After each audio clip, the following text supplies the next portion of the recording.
Let's bring in Fox News Sunday anchor Chris Wallace as we await now the presentation from the president's legal team. Your thoughts so far, Chris?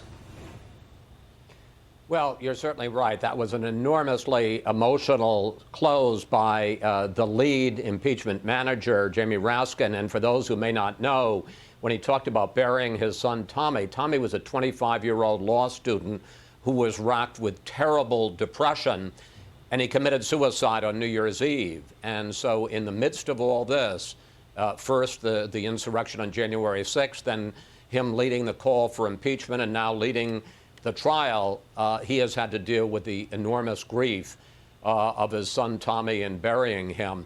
I thought it was a very powerful opening. It had a lot of substance to it. It had a lot of technological slickness to it. The video of the events of January 6th, the use of graphics to make the points about what's in the Constitution, the historical precedent. I thought what was particularly in a legal, in a strict, as opposed to the emotional side, in a strict legal argument, I thought that Joe Neguse, the congressman from Colorado, made a particularly strong argument. And what he did was he took a conservative legal philosophy, originalism, textualism, read the Constitution exactly as it is written, and use that against the president, saying if you take the look at what the words were in Article 1, Section 3 of the Constitution, it provides exactly for this kind of trial of a president who has left office. And then I thought his close was very strong. What happened on January 6th, he said, is the framers' worst nightmare come to life, and that a president can't inflame insurrection and run away. You're going to hear this expression over and over again, a January exception, the idea that a president can commit crimes, allegedly, and then leave office, and somehow he's thereby off the hook. I will say one last thing. As someone who's covered a lot of trials, when you hear one side's argument, it seems like that's overwhelming, and how could there be any argument on the other side? The defense is going to take 2 hours now to present the reasons why this trial shouldn't be held, and I'm sure they'll make a lot of good points too. So let's just wait and listen. We'll get to Jonathan Turley in just a moment because his name was invoked in all of this, Chris. But you go back to that video that they far from that, obviously very gripping. Mark Thiessen tweeted out for Republicans not to turn away, and how that really riveted. I mean, people watched that and you couldn't look away. It was profanity-laced, obviously, difficult to watch at times. You saw those police overrun by those protesters there. This all began, of course, with a vote on the parameters of the trial, the constitutionality of it. You've heard Rand Paul and other Republicans, Mark Rubio and others, they were nay votes on that. Just some of the Republicans that voted no on that.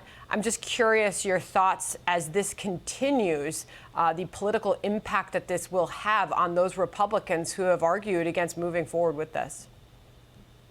Well, I thought it was a very interesting decision by the impeachment managers to begin with that. First of all, they had commissioned a law firm to put this all together. Videos are sometimes used like this in cases, and they didn't trust their own congressional staff. They wanted a professional law firm to put together that video.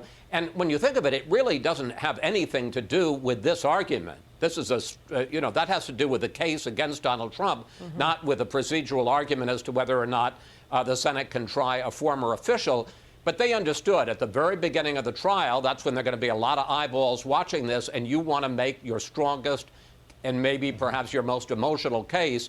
And you're exactly right, showing that video of what the president said and did and the tweets he sent, and then what happened at the Capitol is the strongest case that can be made. In terms of its political impact, I have to say I wonder. The events of the day are terrible, and we're going to make a big deal for the next week or so as we cover this trial about those events of the day and the president's culpability or lack of culpability. But we're going to move on. You think back to just last year, and has been pointed out, so many people were talking about the explosive force of the first impeachment trial of Donald Trump, and by the summer and the two conventions, it was kind of a non-entity. It didn't matter at all. So I think this is going to grip the country for the next few days or week, and then we're going to move on to COVID and COVID relief and President Biden's agenda And however people vote, I don't know that it'll have